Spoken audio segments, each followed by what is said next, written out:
They told June Whitaker to sell the marshland before it swallowed what was left of her farm. By noon, the banker was smiling at the gate, saying wet ground was only worth what someone was willing to pay for it. But when June turned cattle into the reeds instead of signing the papers, the men laughed.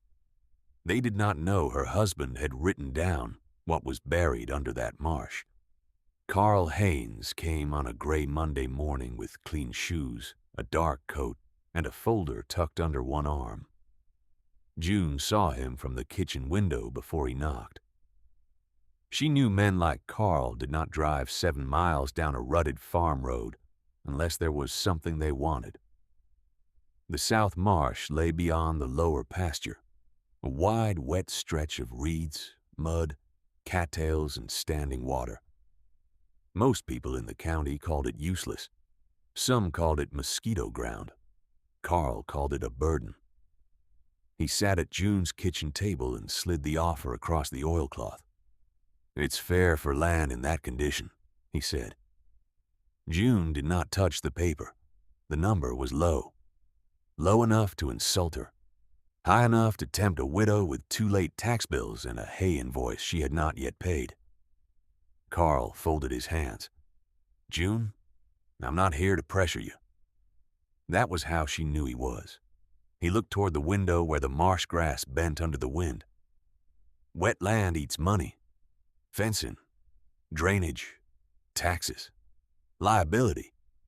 You and Matthew fought it for years. June's hand tightened around her coffee cup when he said Matthew's name. Her husband had been gone 9 months.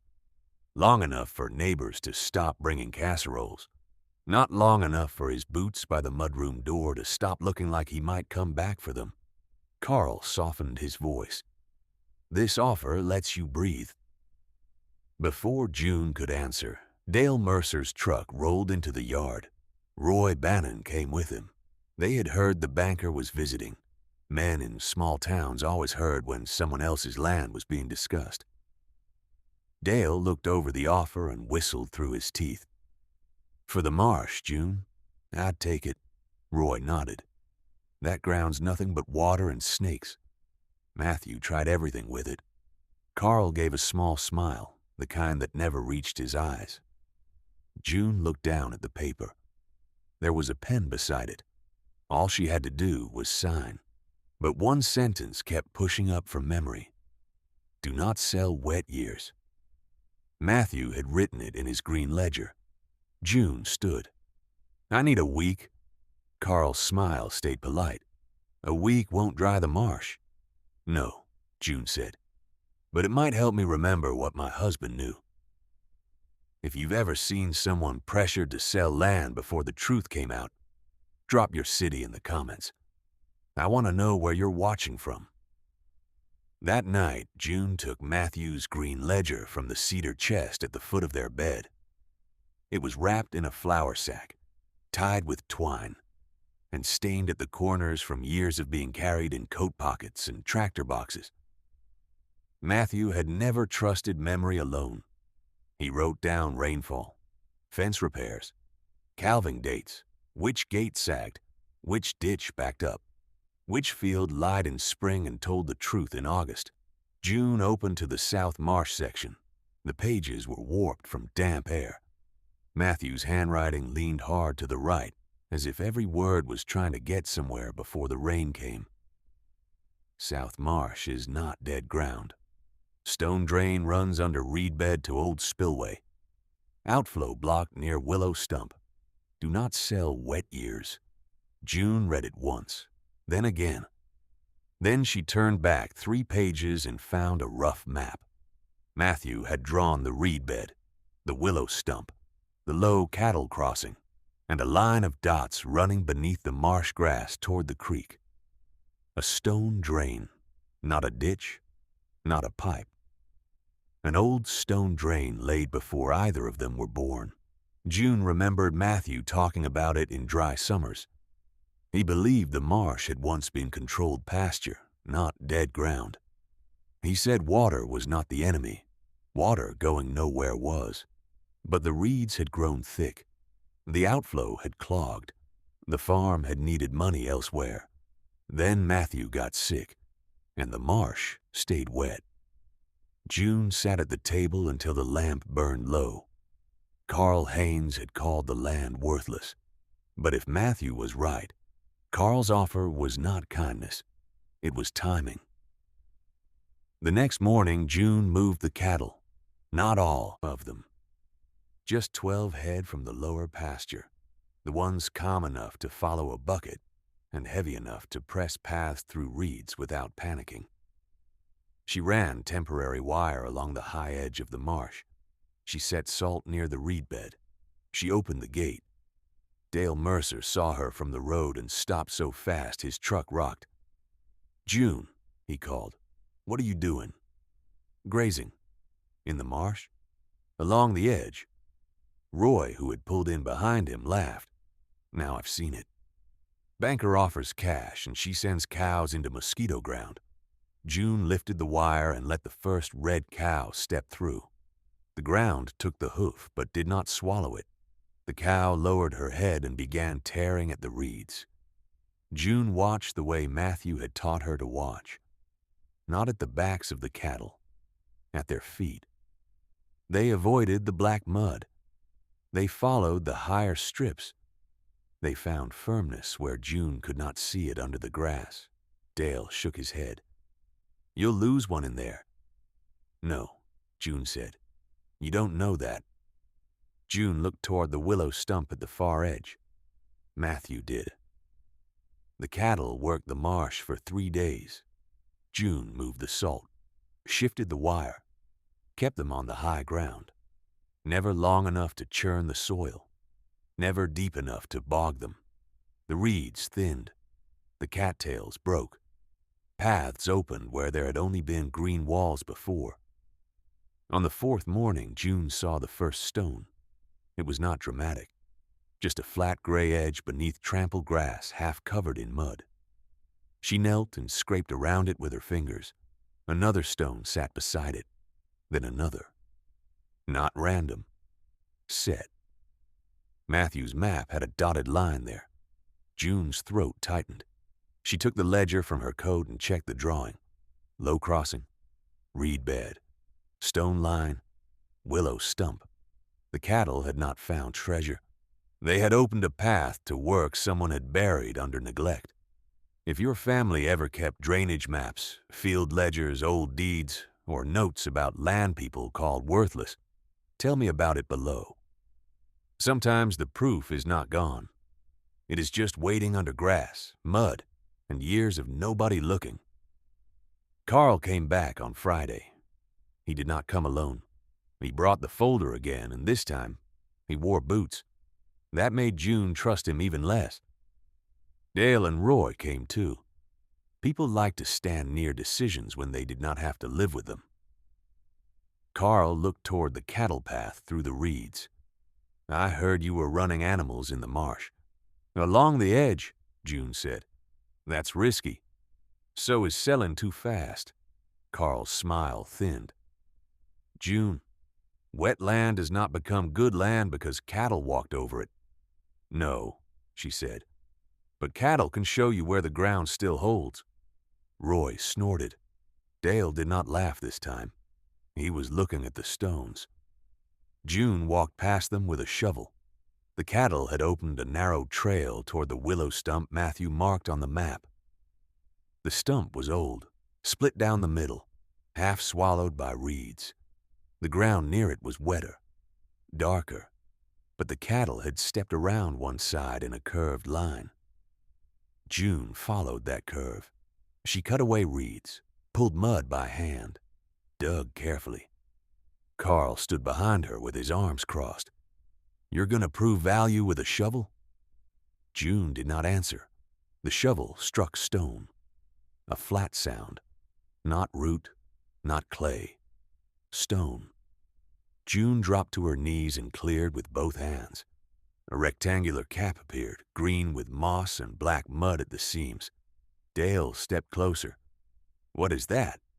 June wiped the mud away. "Drain cap." Carl said nothing. June cleared the edge. Water trembled beneath it. She pulled more reeds away from the downhill side, where Matthew's map showed the spillway. At first, nothing happened. Then a thread of brown water slipped through. Small, thin, alive. It ran along a narrow channel hidden under mud. June kept clearing. The thread became a trickle. The trickle became a steady run.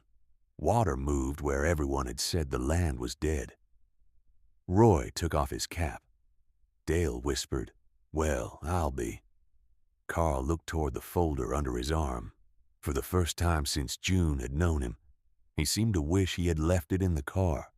Before we see what the county specialist found in those stones, subscribe for more Hollow Harvest stories about land, secrets, and justice buried under plain sight. June called the county office that afternoon. The drainage specialist came the next morning. His name was Harold Voss, and he had the patient face of a man who had spent 30 years telling people water always kept receipts. He carried a probe rod, a field notebook, and no opinion he could not prove. June showed him Matthew's ledger. Harold read the page slowly. South Marsh is not dead ground. Stone drain runs under reed bed to old spillway. Outflow blocked near willow stump. Do not sell wet years. Then he walked the cattle path. He checked the first stones. He pushed the probe into the mud and struck stone again 3 feet down the line. Then again. Then again. He followed the drain toward the spillway lip. June stood behind him, hands muddy, heart beating hard enough to hurt. Carl had returned, of course. This time he stayed near the black SUV. Dale and Roy stood by the fence, quieter than they had been all week. Harold knelt beside the exposed cap and ran water over the joint with his hand. "This is old work," he said. June swallowed. "Is it ruined?" "No." Carl stepped forward, "but the land is still classified wet." Harold looked at him. Wet does not mean worthless. Carl's mouth closed. Harold stood and pointed toward the reed bed. "These drains are clogged, not collapsed. The outflow channel is blocked, but recoverable. If she clears this properly, she may get controlled pasture along the high edge again." June closed her eyes for 1 second. Not long. Long enough to hear Matthew's voice. Carl said, "Controlled pasture is not guaranteed." "No," Harold said. "But neither is your valuation." Dale looked at Carl. Roy looked at the marsh. Harold tapped the stone cap with his boot. "And if someone had pushed heavy equipment through here before these caps were marked, they could have broken the system beyond repair." June turned slowly toward Carl. He looked at the folder, then at the marsh, then at June. The offer in that folder suddenly looked much smaller than it had at her kitchen table. Carl cleared his throat. "I was only trying to give you an option." June wiped mud from her hands. "No," she said. "You were trying to buy wet years." No one spoke after that. The cattle grazed behind her. Water kept running through the old spillway. By the next week, June had marked the drain line with flags. Not Carl's flags, her own. She hired 2 men to help clear the outflow by hand. No blade, no excavator. Not until the stone caps were found, marked and protected. The marsh did not dry overnight. Land that has held water for years does not change just because people finally admit they were wrong. But the edges firmed first. The high grass came back clean. The standing water pulled away from places where it had sat all spring. By late summer, June could walk the upper strip without sinking past her heel. The cattle grazed there in rotation. Carefully. Correctly. The South Marsh was still a marsh, but it was no longer a secret. Dale came by one evening and leaned on the fence. "I called it mosquito ground," he said. June was checking the flags along the drain line. "I heard you." I was wrong. June looked out over the reeds. You saw what was on top. Dale nodded toward the moving water. Matthew saw underneath. June rested one muddy hand on the fence post. Matthew saw what the water was trying to hide. Inside the house, June opened the green ledger again. She turned to the South Marsh page and wrote beneath Matthew's last note, "Drain found. Water moving. Did not sell." She paused. Then she added one more line. "You were right." She let the ink dry before closing the book. That evening, Carl Haines drove past the farm without slowing. June saw the black SUV from the porch. For a moment, it looked small against the marsh, the cattle, the reeds, and the line of flags marking what his offer had failed to count. If this story found you at the right time, share it with someone who knows land should never be judged only by what it looks like in a bad season. Drop your city in the comments, and tell me if your family ever had land others called worthless until the truth came out. Because the marsh had not lied. The reeds had only covered it. The water had only waited. The banker had counted on grief, pressure, and a wet season to hide what Matthew had written down. But the stones were still there, carrying water beneath the mud, waiting for someone tired enough to nearly sell and stubborn enough to look one more time.